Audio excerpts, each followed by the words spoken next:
How to change appearance in OKX. In this video, I'm going to show you how you can change the theme.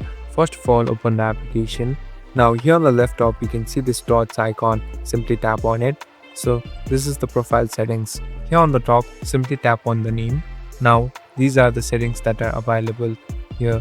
You here swipe until you find the option called preferences. Tap on preferences.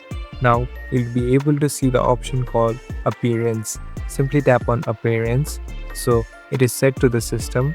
Now you can choose whether light or dark. Here I'm tapping on light, and if you go back, the whole interface is changed. The whole interface is turned into light and white.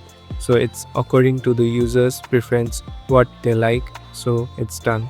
Thank you for watching this video. I hope this video will help you.